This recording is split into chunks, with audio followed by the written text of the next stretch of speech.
ಬಳ್ಳಾರಿಯಲ್ಲಿ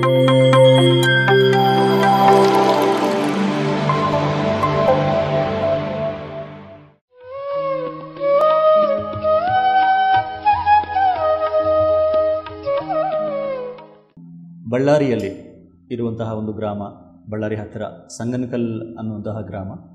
ಆ ಗ್ರಾಮದಲ್ಲಿ ಒಂದು ಅದ್ಭುತವಾದ ಪಿರಮಿಡ್ ಧ್ಯಾನ ಕೇಂದ್ರ ಇದೆ, ಅಮ್ಮಾಶಕ್ತಿ ಪಿರಮಿಡ್ ಧ್ಯಾನ ಕೇಂದ್ರ ಅಂತ. ಈ ಒಂದು ಪಿರಮಿಡ್ ಧ್ಯಾನ ಕೇಂದ್ರದಲ್ಲಿ ನಮ್ಮೊಂದಿಗಿದ್ದಾರೆ ಸುಮಾರೆಡ್ಡಿ ಅಂತ ಗ್ರೇಟ್ ಮಾಸ್ಟರ್. ಅವರ ಒಂದು ಧ್ಯಾನಾನುಭವಗಳು, ಅವರ ಒಂದು ಆಧ್ಯಾತ್ಮಿಕ ಜೀವನದ ಕುರಿತು ಅವರ ಮಾತಿನಲ್ಲಿ ನಾವು ತಿಳ್ಕೊಳ್ಳೋಣ. ನಮಸ್ಕಾರ ಮೇಡಮ್. ನಮಸ್ತೆ sir. Thank you for coming to PMC Kannada channel. Madam, ನಿಮ್ಮ ಬಗ್ಗೆ ಸಂಕ್ಷಿಪ್ತವಾಗಿ ವಿವರಿಸಿ ಮೇಡಮ್, ನಿಮ್ಮ ಕುಟುಂಬ, ನಿಮ್ಮ ಫ್ಯಾಮಿಲಿ ಬ್ಯಾಕ್ಗ್ರೌಂಡ್ ಬಗ್ಗೆ. ಓಕೆ ಸರ್, ನನ್ನ ಹೆಸರು ಸುಮಾರೆಡ್ಡಿ ಅಂತ. ನಾವಿಲ್ಲಿ ಬಳ್ಳಾರಿ ನಗರದಲ್ಲೇ ಇರೋದು. ನಾನು ಧ್ಯಾನಕ್ಕೆ ಬಂದಿದ್ದು ನಮ್ಮ ಮನೆಯವರು ಅನಾರೋಗ್ಯದಿಂದ ಬಂದಿರೋದು. ಯಾವ ರೀತಿ ಅಂತಂದರೆ, ನನಗೆ ಇದಕ್ಕಿಂತ ಮುಂಚೆ ನಾನು ಹೇಳೋಕ್ಕೆ ಏನು ಇಷ್ಟಪಡ್ತೀನಪ್ಪ ಅಂದರೆ, ನಮ್ಮ ವಿಶ್ವಕ್ಕೆ ನಾವು ಗುರು ಬಸವಣ್ಣವರು ನೋಡಿಲ್ಲ, ವಿಶ್ವಕ್ಕೆ ನಾವು ಯಾರು ನೋಡಿದ್ದೀವಪ್ಪ ಅಂದರೆ ಸುಭಾಷ್ ಪತ್ರಿಜಿ ಸರ್. ಆ ಸುಭಾಷ್ ಪತ್ರಿಜಿ ಸರ್ ಅವರಿಗೆ ಕೋಟಿ ಕೋಟಿ ವಂದನೆಗಳು ಹೇಳೋಕ್ಕೆ ನಾನು ಇಷ್ಟಪಡ್ತೀನಿ. ಆಮೇಲೆ ನನಗೆ ಧ್ಯಾನ ಕಲಿಸಿದಂಥ ಗುರು ಅನ್ನಪೂರ್ಣಮ್ಮ ಮಾಸ್ಟ್ರು. ಆ ಮಾಸ್ಟ್ರಿಗೆ ನಾನು ಎಲ್ಲೇ ಹೋದ್ರೂ ಆ ಮೇಡಮ್ಗೂ ನಾನು ಕೃತಜ್ಞತೆ ಸಲ್ಲಿಸ್ತೀನಿ. ಆ ಮೇಡಮಿಂದ ನಾನು ಧ್ಯಾನಕ್ಕೆ ಬಂದಿದ್ದೀನಿ. ಹಂಗಾಗಿ ನಮ್ಗೆ ಯಾರೇ ಧ್ಯಾನ ಕಲಿಸ್ಕೊಡ್ಲಿ ಅವ್ರನ್ನ ಒಂದು ಕೃತಜ್ಞತೆ ಭಾವನೆ ಹೇಳ್ಬೇಕಂತ ನನಗೆ ಅನಿಸುತ್ತೆ. ಹಾಗಾಗಿ ಅವರೆಲ್ರಿಗೂ ನನಗೆ ಅಭಿನಂದನೆಗಳು. ನಾನು 14 ವರ್ಷದಿಂದ ಧ್ಯಾನ ಮಾಡ್ತಾಯಿದ್ದೀನಿ ಸರ್. ನಾನು ಯಾವ ರೀತಿ ಇತ್ತು ಅಂದರೆ, ಒಂದು ಕಲ್ಲು ಬಂಡೆ ಆಗಿತ್ತು. ನಿಮ್ಮ ಫ್ಯಾಮಿಲಿ ಬ್ಯಾಕ್ಗ್ರೌಂಡ್ ಬಗ್ಗೆ, ನೀವು, ನಿಮ್ಮ ಹಸ್ಬೆಂಡ್ ಏನು ಮಾಡ್ತಿರ್ತಾರೆ, ತಂದೆ ತಾಯಿಗಳು ಏನು ಮಾಡ್ತಿರ್ತಾರೆ? ಸರ್, ನಮ್ಮ ಮನೆಯವರು ಭಾಸ್ಕರ್ ರೆಡ್ಡಿ ಅಂತ, ಅವರು ಲ್ಯಾಬ್ ಟೆಕ್ನಿಷಿಯನ್ ಸರ್. ಅಮೃತದಲ್ಲಿ ಗ್ರೇಟ್ ಅಮೃತ ಲ್ಯಾಬ್ ಅಂತಂದ್ರೆ ನಂಬರ್ 1 ಲ್ಯಾಬ್ ಹತ್ರ ಬಳ್ಳಾರಿಯಲ್ಲಿ ಅಷ್ಟು ಫೇಮಸ್ ಲ್ಯಾಬು. ಅಂಥ ಲ್ಯಾಬಲ್ಲಿ ನಮ್ಮ ಹಸ್ಬೆಂಡು ಅಲ್ಲಿ ವರ್ಕ್ ಮಾಡ್ತಾ ಇದ್ದಾರೆ, ಭಾಸ್ಕರ್ ರೆಡ್ಡಿ ಅಂತ. ನಮಗೆ ಒಬ್ಬ ಮಗಳು, ಒಬ್ಬ ಮಗ ಇದ್ದಾರೆ. ಮಗಳು MCA ಮಾಡ್ತಾ ಇದ್ದಾಳೆ, ಮಗ ಇಂಜಿನಿಯರಿಂಗ್ ಫಸ್ಟ್ ಇಯರ್ ಮುಗಿದಿದೆ, ಈ ವರ್ಷ ಸೆಕೆಂಡ್ ಇಯರ್. ಹಾಗಾಗಿ ನಮ್ಮ ತಾಯಿ ಇರ್ತಾರೆ. ನಮ್ಮ ಒಂದು ಚಿಕ್ಕವಾದ ಕುಟುಂಬ. ಸೊ ನೀವೇನು ಮಾಡ್ತಿರ್ತೀರಾ ಮೇಡಮ್? ನಾನು ಸೋಷಿಯಲ್ ಆ್ಯಕ್ಟಿವಿಟೀಸ್ ಅಲ್ಲಿ ಇದ್ದೀರಾ ನೀವು? ಓಕೆ. ನನಗೆ ಪಕ್ಷದಲ್ಲಿ ಗುರುತಿಸ್ಕೊಂಡು ಹಲವಾರು ಒಂದು ಅಧಿಕಾರಿಗಳು ಸಹ ಕೊಟ್ಟಿದ್ದರು. ಒಂದು ನಾಮಿನೇಟೆಡ್ ಪೋಸ್ಟ್ ಆಗಿರಲಿ, ಡಿಸ್ಟ್ರಿಕ್ಟ್ ಪ್ರೆಸಿಡೆಂಟ್ ಆಗಿರಲಿ, ಸಾಕಷ್ಟು ನನಗೆ ಲಭಿಸಿದೆ. ಅಂದರೆ ಈ ಧ್ಯಾನದಲ್ಲಿ ಬಂದ ಮೇಲೆ ನನಗೆ ಸಂಪೂರ್ಣವಾಗಿ ನನ್ನ ಜೀವನನೇ ಚೇಂಜ್ ಆಗಿದೆ. ಧ್ಯಾನಕ್ಕೆ ಬಂದ ಮೇಲೆ ನಿಮ್ಮ ಜೀವನನೇ ಚೇಂಜ್ ಆಗಿದೆ. ಸೊ ಯಾವಾಗ ಬಂದ್ರಿ ಮೇಡಮ್ ಧ್ಯಾನಕ್ಕೆ? ಸರ್, ನಾನು 14 ವರ್ಷ ಆಯಿತು ಸರ್. ಹೇಗೆ ಬಂದ್ರಿ, ಯಾಕೆ ಬಂದ್ರಿ? ನಾನು ಧ್ಯಾನಕ್ಕೆ ಅದೇ ಅನ್ನಪೂರ್ಣಮ್ಮ ಮಾಸ್ಟರ್ ಅಂತ ಹೇಳಿದ್ನಲ್ಲ ಸರ್, ಆ ಮೇಡಮ್ ಮನೆಯಲ್ಲಿ 41 ದಿವಸ ಮಂಡಲ ಧ್ಯಾನ ಇಟ್ಕೊಂಡಿದ್ರು. ಆ ಮೇಡಮ್ ಎಲ್ರಿಗೂ ನಮಗೆಲ್ಲ ಕರೆದು ಇನ್ವೈಟ್ ಮಾಡಿದರು, ಧ್ಯಾನ ಬನ್ನಿ ಅಂತ. ನನಗೆ ಫಸ್ಟ್ ಆಫ್ ಆಲ್ ಧ್ಯಾನ ಅನ್ನೋದೇ ಗೊತ್ತಿಲ್ಲ ಸರ್. ಅಲ್ಲಿ ಅವರು ಮೇಡಮ್ ಕರೆದಾಗ ನಾನು ಹೋಗ್ಬೇಕಂತ ನನಗೆ ಅನಿಸ್ತು. ನಮ್ಮ ಅತ್ತೆಯರು ನನಗೆ ಬೇಡ, ಏನು ಹೋಗ್ತೀಯ, ಧ್ಯಾನ ಅಂದ್ರೆ ಅದೇನು, ಅವೆಲ್ಲ ವಯಸ್ಸಾದಾಗ ಮಾಡೋದು, ನಿನಗೇನು ಈ ವಯಸ್ಸಲ್ಲಿ, ಚಿಕ್ಕ ವಯಸ್ಸಲ್ಲಿ ನಿನಗೇನು ಅವಸರ ಅಂತ ಬೇಡ ಅಂದರು. ಆದರೆ ಅವರು ಕರೆದೋಗಿದ್ದಾರಲ್ಲ ಆಂಟಿ, ಹೋಗ್ಬೇಕು ಅಂತ ನನಗೆ ಅನ್ನಿಸ್ತು. ಆದರೆ ನಮ್ಮ ಅತ್ತೆ ಕಳಿಸ್ತಾ ಇಲ್ಲ. ಹೆಂಗಪ್ಪ ಮಾಡೋದು ಅಂತ ಸುಮ್ಮನೆ ಯಾಕೆ ಬೇಜಾರು ಮಾಡೋದು ಅವ್ರಿಗೆ ಅಂತ ಕಳಿಸ್ಲೇ ಇಲ್ಲ ನನಗೆ. ಆಮೇಲೆ ಮತ್ತೆ ಸಾಯಂಕಾಲ ಆಂಟಿ ಬಂದರು. ಏನಮ್ಮ ಸುಮಾ, ನಿನ್ಗೆ ಹೋಗಿದ್ವಿ, ಧ್ಯಾನ ಇದೆ ಮನೆಯಲ್ಲಿ, ಯಾಕೆ ಬಂದಿಲ್ಲಲ್ಲ ಅಂತ. ನಮ್ಮ ಅತ್ತೆ ಕಳಿಸ್ಲಿಲ್ಲ ಆಂಟಿ, ಅದಕ್ಕೆ ಬರಲಿಲ್ಲ ಅಂತ. ಆವಾಗ ಆಂಟಿ ಹೇಳಿದರು ನಮ್ಮ ಅತ್ತೆಗೆ, ಯಾಕಮ್ಮ ಲಕ್ಷ್ಮಮ್ಮ ಯಾಕೆ ಕಳಿಸ್ತಾ ಇಲ್ಲ, ಇಬ್ಬರು ಬನ್ನಿ, ಧ್ಯಾನ ಅಂದರೆ ಭಾಳ ಚೆನ್ನಾಗಿರುತ್ತೆ, ಏನೋ ಒಂಥರ ನೀವು ತಿಳ್ಕೊಳ್ತೀರಲ್ಲ ಅಂತಂದು. ಅವಾಗೂ ಕಳಿಸ್ಲಿಲ್ಲ. ಮತ್ತೆ ಮಾರನೇ ದಿನ ಮತ್ತೆ ಬಂದರು ಆಂಟಿ. ಆಂಟಿ ಬರ್ತಾರೆ, ಅವರು ಕಳಿಸಿಲ್ಲ ಅಂತ ಎಲ್ಲಿ ಅನ್ಕೊತಾರೇನಂತ ನನಗೆ ಕಳಿಸ್ಕೊಟ್ರು ನಮ್ಮತ್ತೆ. ಅಲ್ಲಿ ಅವರು ಮನೇಲಿ ಹೋದಾಗ ಸರ್, ನನಗೆ ಧ್ಯಾನ ಅನ್ನೋದೇ ಗೊತ್ತಿಲ್ಲ. ಹಿಂಗೆ ಎಲ್ಲರೂ ಜಮಖಾನ ಹಾಸಿ ಕೂಡಿಸಿದ್ರು. ಎಲ್ಲ ಸುತ್ತಮುತ್ತ ಸುಮಾರು ಒಂದು 15-20 ಜನ ಹೆಣ್ಮಕ್ಳು ಕೂತಿದ್ರು. ಆ ಕೂತಾಗ ನನಗೆ ಹೋಗಿ ಕೂತೆ. ಅವರು ಎಲ್ಲ ನನಗೆ ಹೇಳಿದರು, ಧ್ಯಾನ ಯಾಕೆ ಮಾಡಬೇಕು, ಧ್ಯಾನ ಮಾಡಿದರೆ ಏನು ಅನುಭವ, ಆಮೇಲೆ ನೀನು ಯಾವ ರೀತಿ ಮಾಡಬೇಕಂತ ನನಗೆಲ್ಲ ಹೇಳಿದರು. ನಾನು ಕಣ್ಣು ಮುಚ್ಕೊಂಡು ಶ್ವಾಸದ ಮೇಲೆ ಧ್ಯಾಸ ಇರಬೇಕು ಅಂತ ಎಲ್ಲ ನನಗೆ ಮಾಹಿತಿ ತಿಳಿಸಿದರು. ಧ್ಯಾನಕ್ಕೆ ಕೂತಿರೋದು ಒಂದೇ ಸರ್ ನನ್ನ ಫಸ್ಟ್ ಡೇ ಅನುಭವ. ನನಗೆ ಮಿರಾಕಲ್ ಅನಿಸುತ್ತೆ. ಅಲ್ಲಿ ಧ್ಯಾನದಲ್ಲಿ ನಾನು ಕೂತಾಗ ಒಂದು ಕಣ್ಣು ಮುಚ್ಕೊಂಡು ಕೂತಿದ್ದೀನಿ ಧ್ಯಾನಕ್ಕೆ. ಒಂದು ಪ್ರಕೃತಿ ಮಧ್ಯದಲ್ಲಿ ನಾನು ಕೂತಿದ್ದೀನಿ. ಫಸ್ಟ್ ಸಿಟ್ಟಿಂಗಲ್ಲಿ ಒಂದು ಪ್ರಕೃತಿಯಲ್ಲಿ, ನಾನು ಪರಿಸರದಲ್ಲಿ ನಾನು ಧ್ಯಾನ ಮಾಡ್ತಾಯಿದ್ದೀನಿ. ಒಂಥರ ಕಣ್ಣು ಮುಚ್ಕೊಂಡು ಧ್ಯಾನದಲ್ಲೇ ನನಗೆ ಇವೆಲ್ಲ ಅನುಭವ ಆಗ್ತದೆ. ಆಮೇಲೆ ಪಕ್ಷಿಗಳು ಹೋದಂಗೆ ನನಗೆ ಅನ್ನಿಸ್ತಾ ಇತ್ತು. ಆಮೇಲೆ ದೇವ್ರುಗಳು ಸಹ ಒಂದೊಂದು ಕೃಷ್ಣ, ರಾಮ ಅವೆಲ್ಲ ನನಗೆ ನೆನಪು. ಅಂದರೆ ಧ್ಯಾನದಲ್ಲಿ ಆ ಒಂದು ನನಗೆ ಅನುಭವ ಆಯಿತು. 1 ಅವರ್ ನನಗೆ ಧ್ಯಾನದಲ್ಲಿ ಕೂಡಿಸಿದ್ದಾರೆ. ಓನ್ಲಿ ಒಂದು 5 ಮಿನಿಟ್ಸ್ ಆದಂಗೆ ಆಯ್ತು ನನಗೆ. ಅಂದರೆ ಈ ರಾಮ ಕೃಷ್ಣ ಇವರಾಗಲಿ ನೀವು ಊಹೆ ಮಾಡ್ಕೊಂಡ್ರೆ ಮೇಡಮ್ ಅಥವಾ ಊಹೆ ಮಾಡ್ಕೊಂಡಿಲ್ಲ ಸರ್, ಕಾಣಿಸಿದ್ರು ಅವರು ನನಗೆ ಧ್ಯಾನದಲ್ಲೇ ಕಾಣಿಸ್ತು. ಯಾವ ಥರ ಮೇಡಮ್? ಅಂದರೆ ನಾವು ಫೋಟೋಲ್ಲಿ ನೋಡ್ತೀವಲ್ಲ ರಾಮ ಅಂದರೆ ಅದೇ ರೀತಿಯೇ ನನಗೆ ಧ್ಯಾನದಲ್ಲಿ ಕಾಣಿಸ್ತು. ಅಂದರೆ ಪ್ರಕೃತಿದಲ್ಲೇ ಧ್ಯಾನಕ್ಕೆ ಕೂತಿದ್ದೀನಿ, ಅಲ್ಲೇ ನನಗೆ ದೇವ್ರ ಥರ ಕಾಣಿಸ್ತು. ಆಮೇಲೆ 1 ಅವರ್ ಅನ್ನೋದು 5 ನಿಮಿಷ ಆದಂಗೆ ಆಯ್ತು ನನಗೆ.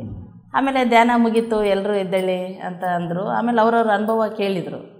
ನನಗೆ ಫಸ್ಟ್ ಡೇ ಏನು ಅನುಭವ ಆಯ್ತಂದರೆ, ನಾನು ಏನೋ ಒಂಥರ ಹೊಸತನ, ನಾನೇನೋ ಚೇಂಜಸ್ ಆಗಿದೆ, ನನ್ನ ಬೆಳವಣಿಗೆ ಯಾವ ಥರಪ್ಪ ಅಂತ ನನಗೆ ಫಸ್ಟ್ ಡೇನಾಗೆ ಅನಿಸ್ತು. ಆಮೇಲೆ ಬಂದೆ ಮನೆಗೆ, ನಮ್ಮ ಅತ್ತೆಗೆಲ್ಲ ಹೇಳ್ತಾಯಿದ್ದೀನಿ, ಅತ್ತೆ ಈ 1 ದಿವಸದಲ್ಲಿ ನನಗೆ ಎಷ್ಟು ಅನುಭವ ಆಗಿದೆ, ನಾಳೆಯಿಂದ ಇಬ್ಬರು ಹೋಗೋಣ, ಭಾಳ ಚೆನ್ನಾಗಿದೆ ಅಂತ. ಆವಾಗ ನಮ್ಮ ಅತ್ತೆ ಏನಂದರು, ಹೋಲ್ಬಿಡೆ, ಏನು ಅಯ್ಯಮ್ಮ ಹಗಲೆಲ್ಲ ಕರಿಯೋಕ್ಕೆ ಬರ್ತಾರಂತ ನಾನು ಕಳಿಸ್ಕೊಟ್ಟೆ, ನೀನು ಅವೆಲ್ಲ ಏನು ಮಾಡಬೇಡಮ್ಮ ಅಂದರು. ಆಯ್ತು ಬಿಡು ಅಂತ ಅವ್ರಿಗೆ ಯಾಕೆ ಬೇಜಾರು ಮಾಡ್ಬೇಕಂತ ನಾನು ಸುಮ್ಮನಾದೆ. ಅವತ್ತು ಇಡೀ ದಿನ ನಾನು ಫುಲ್ಲು ಎನರ್ಜಿ ಆಗಿದ್ದೀನಿ.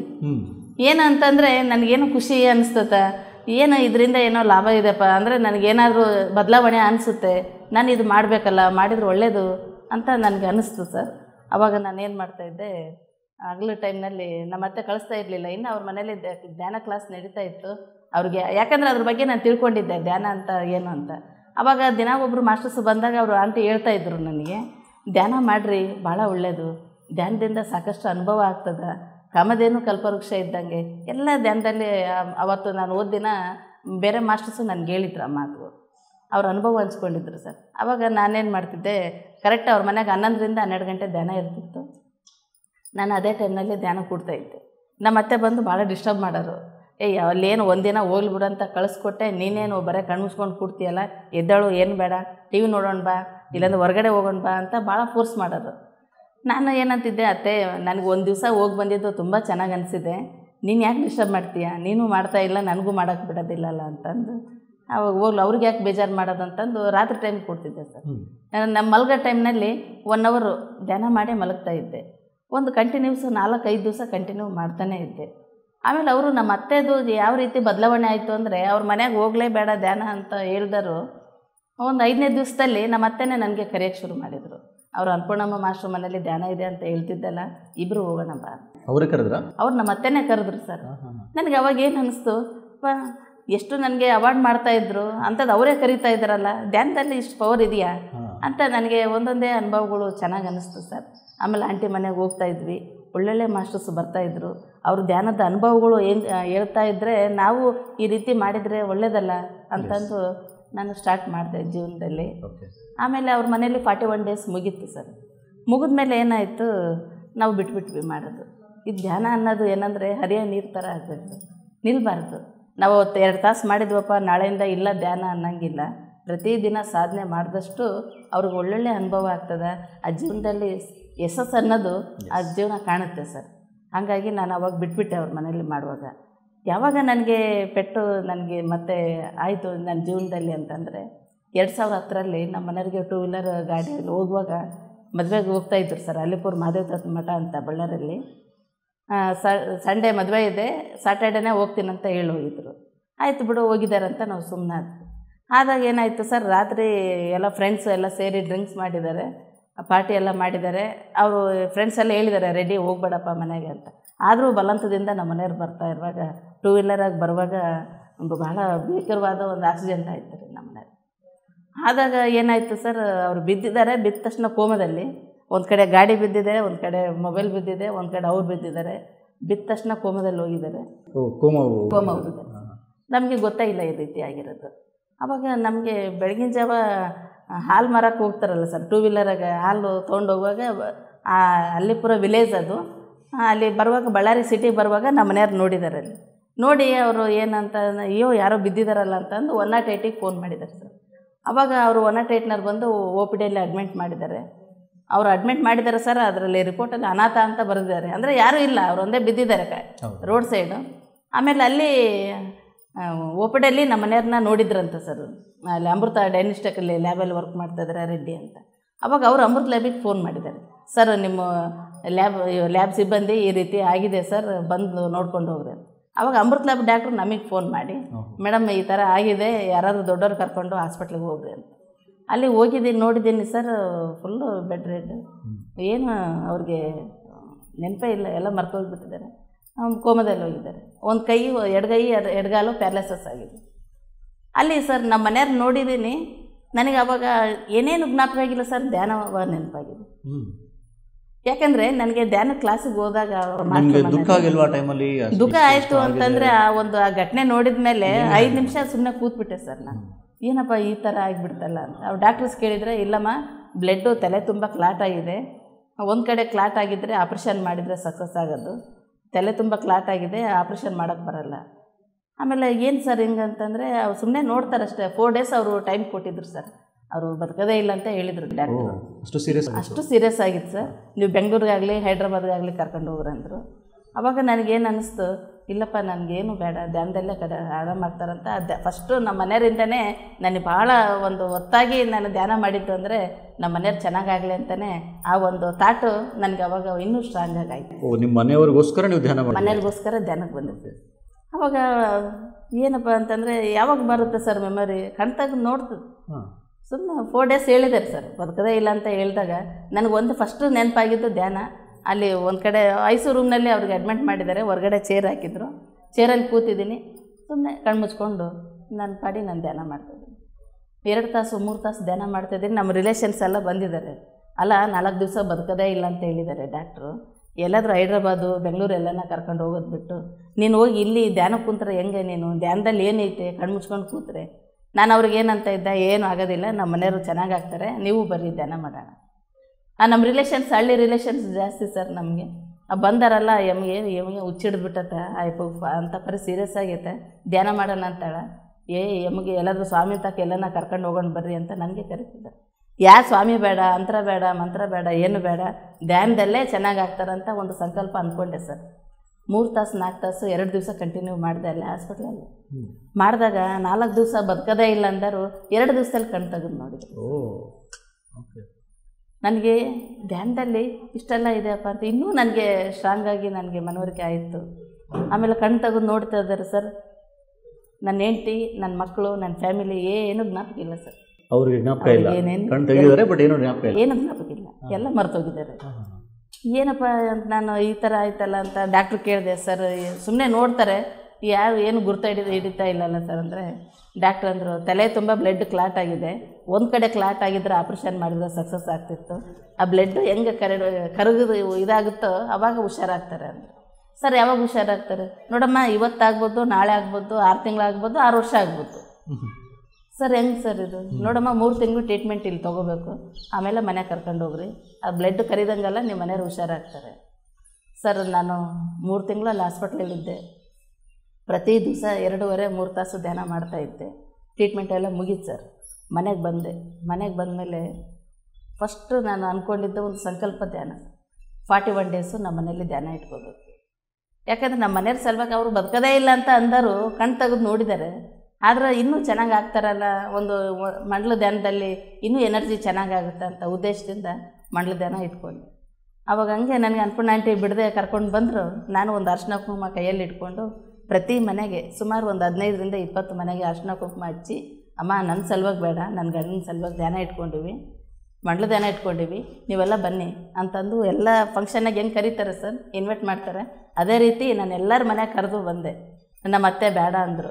ಇಲ್ಲೆಲ್ಲ ಹಳ್ಳಿ ವಾತಾವರಣ, ಅವಾಗ ಹೌಸಿಂಗ್ ಬೋರ್ಡಲ್ಲಿ ಇದ್ವಿ, ಇಲ್ಲೆಲ್ಲ ಹಳ್ಳಿ ವಾತಾವರಣ ಐತೆ, ನೀನೇನು ಧ್ಯಾನ ಮಾಡ್ತೀಯ, ಅದಕ್ಕೆ ಆರಾಮಿಲ್ಲ ಏನಿಲ್ಲ, ಸುಮ್ಮನೆ ಇರು, ಮನೇಲಿ ಬೇಕಿದ್ರೆ ಮಾಡು. ನನಗೇನು ಅನಿಸುತ್ತೆ ಸರ್, ಎಲ್ಲ ಧ್ಯಾನದಾರರು ಬಂದು ಅಲ್ಲಿ ಧ್ಯಾನ ಮಾಡಿದರೆ ಆ ಎನರ್ಜಿಯಿಂದ ಇನ್ನೂ ಚೆನ್ನಾಗಾಗ್ತಾರೆ. ಯಾಕಂದರೆ 4 ಡೇಸ್ ಬದುಕೋದೇ ಇಲ್ಲ ಅಂದರು, ನಾನು ಒಂದು 2-3 ತಾಸು ಧ್ಯಾನ ಮಾಡಿದ ಮೇಲೆ ಕಣ್ ತೆಗೆದು ನೋಡಿದರು, ಇನ್ನೂ ಚೆನ್ನಾಗಾಗ್ತಾರಲ್ಲ. 41 ಡೇಸ್ ಅಂದರೆ ಮಂಡಲ ಧ್ಯಾನ ಇಟ್ಕೊಳ್ಬೇಕಂತಂದರೆ ನಮ್ಮ ಅತ್ತೆ ಬೇಡ ಅಂದರು, ನಾನು ಹಂಗೆ ಒತ್ತಾಯ ಮಾಡಿ ಇಟ್ಕೊಂಡೆ ಸರ್. ಸೇಮ್ ಅದೇ ಟೈಮೇ ಇಟ್ಕೊಂಡು 11ರಿಂದ 12 ಗಂಟೆಗೆ ಧ್ಯಾನ ಶುರು ಮಾಡಿದ್ವಿ ಸರ್. ಸಣ್ಣದ ಹಾಲು ಮಂಚದ ಮೇಲೆ ನಮ್ಮ ಮನೆಯವ್ರು ಮಲಿಸಿದ್ವಿ, ನಾವು ಅತ್ತೆ ಸೊಸೆ ಎದುರು ಬದ್ರು ಕೂತೀವಿ, ಒಂದು ಜಮಖಾನ ಹಾಸಿದ್ವಿ, ಬಾಗಿಲು ಮುಂದೆ ಮಾಡಿ ಧ್ಯಾನ ಕೂಡಿಸಿದ್ರೆ ಕರೆಕ್ಟ್ 11ರಿಂದ 12 ಗಂಟೆ ಧ್ಯಾನ ಆಯಿತು. ಕಣ್ ತೆಗೆದು ನೋಡ್ತೀವಿ, ಯಾರ್ಯಾರೂ ಬಂದಿಲ್ಲ ಸರ್. ನಮ್ಮ ಅತ್ತೆ ನಾನು ಇಬ್ಬರೇ ಕೂತಿದ್ವಿ. ನನ್ನ ಮುಖ ನೋಡಿ ನಮ್ಮ ಅತ್ತೆ ಇವ್ರ ಮುಖ ಧ್ಯಾನ ಮಾಡುತ್ತಂತೆ, ಧ್ಯಾನ ಎಲ್ಲರೇ ಕುಂಕುಮ ಹಚ್ಚಿ ಬಂದ್ಲು. ಯಾರು ಬಂದರು? ಯಾರೂ ಬಂದಿಲ್ಲ. ಬೇಡ ಅಂದರೆ ಕೇಳೋದಿಲ್ಲ ನೀನು ಅಂತಂದರು. ಇಲ್ಲ ಬಿಡಿ ಅತ್ತೆ, ಇವತ್ತು 41 ದಿವಸದಲ್ಲಿ ಇವತ್ತು ಒಂದಿನ ಹೋಗಲಿ, ಇನ್ನೂ 40 ದಿವಸ ಇದೆ ಅಲ್ಲ, ನಾನು ಮತ್ತೆ ಹೋಗ್ತೀನಿ ಸಾಯಂಕಾಲ, ಎಲ್ರಿಗೂ ಕರಿತೀನಿ. ನಿನಗೇನು ಧ್ಯಾನದ ಹುಚ್ಚಿಡ್ಬಿಟ್ಟಂತ ಬೈದರು. ಆದರೂ ದೊಡ್ಡವರು ನಾನು ಒಳ್ಳೇದಕ್ಕೆ ಬೈತಾರೆ ಅಂತ ಅಂದ್ಕೊಂಡು ಮತ್ತೆ ಸಾಯಂಕಾಲ ಹೋದೆ.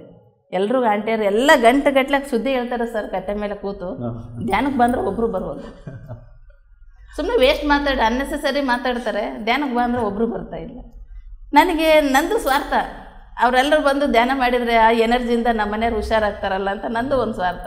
ಆಮೇಲೆ ಅವ್ರಿಗೆ ಧ್ಯಾನ ಆಗು ಹೇಳ್ಕೊಟ್ಟಂಗೆ ಆಗುತ್ತೆ ನಾನು ಅಂತ ಮತ್ತೆ ಹೋದೆ. ಎಲ್ರಿಗೂ ಕರೆದೆ, ಆಂಟಿ ಗಂಟೆಗಟ್ಟಲೆ ಸುದ್ದಿ ಹೇಳ್ತೀರಾ, ನನ್ನ ಸಲುವಾಗಾದರೂ 1 ಗಂಟೆ ಧ್ಯಾನ ಬನ್ನಿ ಅಂತ ಅವ್ರಿಗೆಲ್ಲ ಹೇಳಿದೆ. ಆಮೇಲೆ 2-2 ಬಂದರು, 3 ಬಂದರು. 41 ಡೇಸಲ್ಲಿ ಬರ್ತಾನೆ ಇದ್ದರು ಸರ್. ಆದರೂ ದಿನ ಒಂದು 15-20 ಜನ ಕೂಡ್ತಾಯಿದ್ರು. ನೋಡಿರಿ ಧ್ಯಾನ ಅನ್ನೋದು ಹೆಂಗೆ ನಮ್ಮ ಮನೆ ಯಾವ ತೀರಿ ನಮಗೆ ಪಾಸಿಟಿವ್ ಎನರ್ಜಿ ಆಯಿತು ಸರ್. ಧ್ಯಾನ ಮಾಡ್ತಾ ಮಾಡ್ತಾ ಮಾಡ್ತಾ ಹಾಗೆ ಮನೆಯವ್ರಂಗೆ ಅವ್ರು ಯಾವ ಜ್ಞಾಪಕನೇ ಇಲ್ಲ ಸರ್. ಸುಮ್ಮನೆ ಮೂನಾಗಿಂದ ಹೊಟ್ಟೆಗೆ ಪೈಪ್ ಹಾಕಿದ್ದಾರೆ. ಓನ್ಲಿ ಲಿಕ್ವಿಡ್ ಐಟಮ್ ಹಾಕಬೇಕು. ಮಗು ಹತ್ತಿರ ಹಾಲನ್ನು ಕೊಡಬೇಕಂತ ಅನಿಸುತ್ತೆ. ನಮ್ಮ ಮನೆಯವರು ಅಳದು ಸಹ ಇದ್ದಿಲ್ಲ ಅವರಿಗೆ. ಅಷ್ಟು ಮೆಮೊರಿ ಲಾಸ್ ಆಗಿ ನಾವು ಟೈಮ್ ನೋಡಿ ಹಾಕ್ತಿದ್ದೇವೆ. 1 ಗಂಟೆ ಆಗೈತಲ್ಲ, ನನ್ನ ಗಂಡಿಗೆ ಹಸುವಾಗಿದೆ, ನಾನು ಗಂಜಿ ಹಾಕ್ಬೇಕಲ್ಲ ಅಂತ ಅಂದು ಆ ಟೈಮ್ ನೋಡಿ ನಾನು ಗಂಜಿ ಹಾಕಬೇಕು. ಅಂಥ ವಾತಾವರಣದಲ್ಲಿ ಅಷ್ಟು ಅವರು ಎಲ್ಲ ಮರ್ತೋಗಿದ್ದಾರೆ. ನಾನು ಒಂದೊಂದು ಸರಿ ಅಳ್ತಾ ಇದ್ದೆ, ಏನಪ್ಪ ಹಿಂಗಾಗಿಬಿಡ್ತಲ್ಲ. ಅಷ್ಟು ಒಂದು ಸರ್ 33-34 ವರ್ಷದಲ್ಲಿ ನಮ್ಮ ಮನೆಯವ್ರಿಗೆ ಆ ರೀತಿ ಆಯಿತು. ಎಷ್ಟು ಆಘಾತ ಆಯಿತು. ಆದರೂ ಒಂದು ಕಡೆ ಅಳ್ತಾ ಇದ್ದೆ, ಒಂದು ಧ್ಯಾನ ಬಿಡ್ತಿರ್ಲಿಲ್ಲ. ಏನು ನನ್ನ ಮನಸ್ಸು ಆತ್ಮಸಾಕ್ಷಿ ಏನು ಅನಿಸುತ್ತೋ, ಧ್ಯಾನದಲ್ಲೇ ಆರಾಮಾಗ್ತಾರಂತ ಮನಸ್ಸು ಹೇಳುತ್ತೆ. ಆದರೂ ಅವ್ರು ನೋಡಿದರೆ ಆ ರೀತಿ ಅನಿಸುತ್ತೆ. ಆದರೂ ನಾನು ಮನಸ್ಸಿನ ಮಾತು ಕೇಳಿದೆ, ನಾನು ಧ್ಯಾನ ಬಿಡಬಾರ್ದು, ಮಾಡಲೇಬೇಕು. ಆದರೂ ಧ್ಯಾನ ಮಾಡ್ತಾನೆ ಇದ್ವಿ ಸರ್. 41 ದಿವಸದಲ್ಲಿ 30ನೇ ದಿವಸದಲ್ಲಿ ಇದು ಹುಣ್ಣಿಮೆ ಧ್ಯಾನ ಬಂತು. ಹುಣ್ಣಿಮೆ ಧ್ಯಾನ ಯಾವ ರೀತಿ ಪವರ್ಫುಲ್ ಅಂದರೆ, ನಮ್ಮ ಮನೆ ಧ್ಯಾನಕ್ಕೆ ಬರೋರಿಗೆಲ್ಲ ಹೇಳ್ತಾ ಇದ್ದೆ, ಅಮ್ಮ ನಾಳೆ ಹುಣ್ಣಿಮೆ ಇದೆ, ಅವತ್ತು ಒಂದು 3 ತಾಸು ಧ್ಯಾನ ಮಾಡೋಣ, ಚೆನ್ನಾಗಿ ಆಗ್ತಾರೆ ಮನೆಯವರು ಅಂತ ಅಂದೆ. ಆಯ್ತಿರಮ್ಮ. ಪಾಪ ಅವ್ರಿಗೆ ಅಲ್ಲೇ ದಿವಸ ಬರ್ತಾ ಬರ್ತಾ ಅವ್ರಿಗೂ ಧ್ಯಾನ ಅನುಭವಗಳು ಅದೆಲ್ಲ ಹಂಚ್ಕೊತಾ ಇದ್ದರು. ಹಂಚ್ಕೊಂಡಾಗ ಅವ್ರಿಗೂ ಚೆನ್ನಾಗಿ ಅನಿಸ್ತಾ ಇತ್ತು. ಕಂಟಿನ್ಯೂ ಬರ್ತಾನೆ ಇದ್ದರು. ಆ ಒಂದು ಹುಣ್ಣಿಮೆ ಧ್ಯಾನದಲ್ಲಿ ನನಗನ್ನಿಸ್ತು, ಇಲ್ಲಪ್ಪ 3 ತಾಸು ಮಾಡೋಣ ಧ್ಯಾನ ಅಂತ.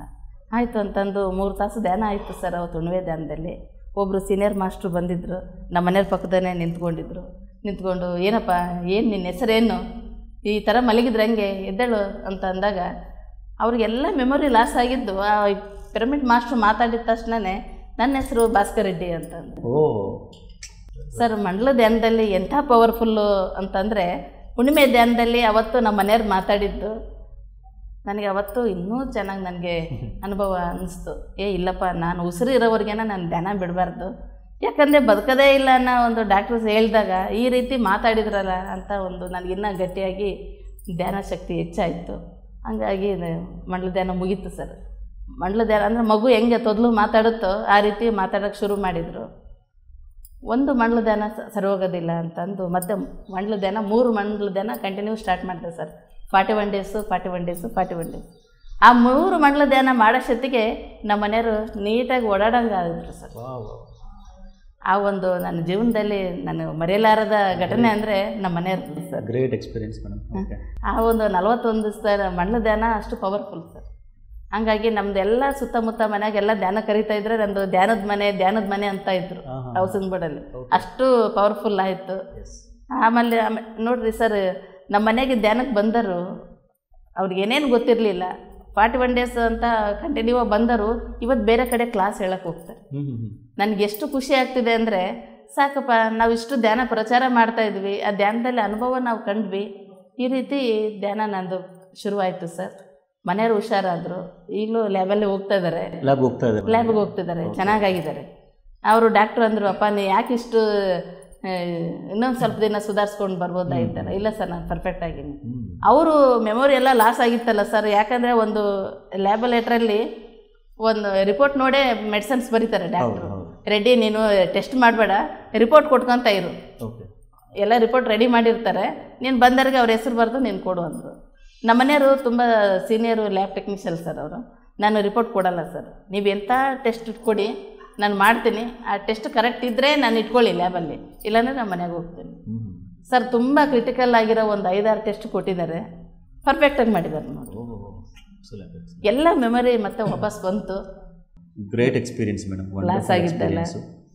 ಸೊ ಆಯ್ತು, ಇವಾಗ ಮೇಡಮ್ ಓಕೆ ಸಾರ್ದೆಲ್ಲ ಫುಲ್ಲು ಅಷ್ಟೊಂದು ಕ್ರಿಟಿಕಲ್ ಸಿಚುವೇಶನ್ದ ಹೊರಗಡೆ ಬಂದರು 3 ಮಂಡಲ ಧ್ಯಾನಗಳಿಂದ. ನೀವು ಮೇನ್ ಪರ್ಪಸ್ಸು ಹೇಳಿದ್ರಿ ನೀವು ಸ್ಟಾರ್ಟಿಂಗು, ಅಂದರೆ ನಮ್ಮ ಮನೆಯವ್ರಿಗೆ ಹುಷಾರಾಗಬೇಕು, ಅದಕ್ಕಿಂತ ನಾವು ಹೌದು ಸರ್. ರಿಗರಸ್ ಆಗಿ 3 ಮಂಡಲ ಧ್ಯಾನಗಳು ಮಾಡಿದ್ವಿ ಅಂತ. ಸೊ ನಿಮ್ಮ ಮನೆಯವರೆಲ್ಲ ಚೆನ್ನಾಗಾದಮೇಲೆ ನೆಕ್ಸ್ಟ್ ಮತ್ತೆ ನಿಮ್ಮ ಒಂದು ಆಸೆ ಏನಿತ್ತು ಮೇಡಮ್? ಧ್ಯಾನದಲ್ಲಿ ಏನು ಪಡಿಬೇಕು ಅಂತ ಮತ್ತೆ ನಿಮ್ಮ ಸಾಧನೆ ಮುಂದುವರಿತು? ನನ್ನ ಸಾಧನೆ ಸರ್, ಸುಮಾರು ಸಾಧನೆ ನನ್ನ ಜೀವನದಲ್ಲಿ ಆಗಿದೆ, ಧ್ಯಾನದಲ್ಲೇ ಆಗಿದೆ.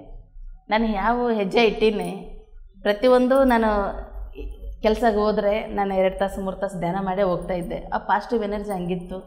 ಯಾವುದು ಅಸಾಧ್ಯ ಅನ್ನೋದು ಸಾಧ್ಯ ಆಯಿತು ನನ್ನ ಜೀವನದಲ್ಲಿ. ನಾನು ಇದಕ್ಕಿಂತ ಮುಂಚೆ ನಾನು DH ಆಫೀಸಲ್ಲಿ ವರ್ಕ್ ಮಾಡ್ತಾಯಿದ್ದೆ. ನಮ್ಮ ಮನೆಯವ್ರು ಆಕ್ಸಿಡೆಂಟ್ ಆಗೋಕ್ಕಿಂತ ಮುಂಚೆ. ಆಕ್ಸಿಡೆಂಟ್ ಆದಮೇಲೆ ನಾನು ರಿಸೈನ್ ಮಾಡಿದೆ ಸರ್, ಓಕೆ, ಅವ್ರನ್ನ ನೋಡ್ಕೋಬೇಕಲ್ಲ ಅಂತ. ಆವಾಗ ಅಲ್ಲಿ ತಿಂಗಳಿಗೆ ನನಗೇನಾದರೂ ನೋಡ್ರಿ ಅವರು ಪ್ರೈವೇಟ್ ಲ್ಯಾಬಲ್ಲಿ ವರ್ಕ್ ಮಾಡ್ತಾಯಿದ್ರು, ನಾನು ಏನಾದರೂ ಬಿಸ್ನೆಸ್ ಮಾಡಬೇಕಂತ ನನಗೆ ಅನಿಸ್ತು. ಅಲ್ಲಿ ತಿಂಗಳಿಗೆ 4ರಿಂದ 5 ಮೀಟಿಂಗ್ ಆಗ್ತಾಯಿದ್ವು ಸರ್ ಡಿಸ್ಟಿಕ್ ಹೆಲ್ತ್ ಆಫೀಸಲ್ಲಿ. ಹೋಗಿ DH1 ಕೇಳಿದೆ, ಸರ್ ನಾನು ಹಿಂಗೆ ಕ್ಯಾಟ್ರಿಂಗ್ ಮಾಡ್ಬೇಕು ಅಂದ್ಕೊಂಡಿನಿ ಸರ್, ನೀವು ನನಗೆ ಆರ್ಡ್ರ್ ಕೊಡ್ತೀರಾ? ಅಲ್ಲಮ್ಮ, ನೀನು ಮೌಸ್ ಇಟ್ಕೊಂಡು ಕಂಪ್ಯೂಟರ್ ಮುಂದೆ ವರ್ಕ್ ಮಾಡಿದರು, ನೀನೇನು ಸೌಟ್ ಇಟ್ಕೊಂಡು ಅಡುಗೆ ಮಾಡ್ತೀಯಾ? ಬೇಡ, ಸುಮ್ಮನೆ ವರ್ಕ್ ಮಾಡ್ತೀನಿ, ನಿನಗೆ ಮತ್ತೆ ಜಾಬ್ ತೊಗೊತೀವಿ ಬಾ ಅಂದರು. ನನಗೆ ಜಾಬ್ ಮಾಡೋಕ್ಕೆ ಇಷ್ಟ ಆಗಲಿಲ್ಲ ಸರ್, ಏನಾದರೂ ಬಿಸ್ನೆಸ್ ಮಾಡೋಣ ಅಂತ. ಅವಾಗ ಆಯಿತು ಪಾಪ, ಅಲ್ಲೇ ವರ್ಕ್ ಮಾಡ್ತಾಯಿದ್ದೆ. ನನಗೆ ಕೊಟ್ಟರು ಆರ್ಡ್ರಸ್ ಎಲ್ಲ. ತಿಂಗಳಿಗೆ 4ರಿಂದ 5 ಮೀಟಿಂಗ್ ಕೊಡ್ತಾ ಇರೋದು ಆರ್ಡ್ರಸ್ಸು. ತಿಂಗಳಿಗೆ ಒಂದು 15-20 ಸಾವಿರ ನನಗೆ ಬರ್ತಾಯಿತ್ತು. ಇದುವರೆಗೇನ ಸರ್ ಒಂದು ಲೆಟ್ರ್ ಪ್ಯಾಡ್ ಹಾಕಿಲ್ಲ, ಒಂದು ವಿಸಿಟಿಂಗ್ ಕಾರ್ಡ್ ಇಲ್ಲ, ಏನೂ ಇಲ್ಲ. ಆದರೆ ಆರ್ಡ್ರಸ್ಗಳು ಮಾತ್ರ ನನಗೆ ಬರ್ತಾನೇ ಇದ್ವು. ಓಕೆ. ಬರ್ತಾ ಇದ್ದಾಗ ನನಗೆ ಒಂದು ಚಾಲೆಂಜಿಂಗ್ ಒಂದು ಯಾವ ರೀತಿ ಆಯ್ತು ಸರ್ ಅಂದರೆ, ಈಗ ಒಂದು 15 ವರ್ಷ ಕೆಳಗೆ MP ಎಲೆಕ್ಷನ್ ಆಯಿತು. ಆ MP ಎಲೆಕ್ಷನಾಗ ಆರ್ಡ್ರ್ ತೊಗೋಬೇಕಂತ ನಾನು ಟೆಂಡರ್ ಕನ್ಫರ್ಮ್ ಮಾಡಿದ್ರು. ಆ ಟೆಂಡರ್ ಹಾಕ್ಬೇಕಂತಂದರೆ ಅದರ ಸುಮಾರು ಒಂದು 15ರಿಂದ 20 ವರ್ಷ ಅನುಭವ ಇದ್ದರೂ ಅದು ಟೆಂಡರ್ ಹಾಕ್ಬೇಕನ್ನೋದು ಇತ್ತು ಸರ್. ನಾನೇನು ಮಾಡಿದೆ, ನಾನು ಇತ್ತೀಚೆಗೆ ಅಂದರೆ ಸುಮಾರು ಒಂದು 3-4 ವರ್ಷದಿಂದ ನಾನು ಕ್ಯಾಟ್ರಿಂಗ್ ಮಾಡ್ತಾಯಿದ್ದೆ. ನಾನು ಫಾರಮ್ ತೊಗೊಳಕ್ಕೆ ಹೋದೆ.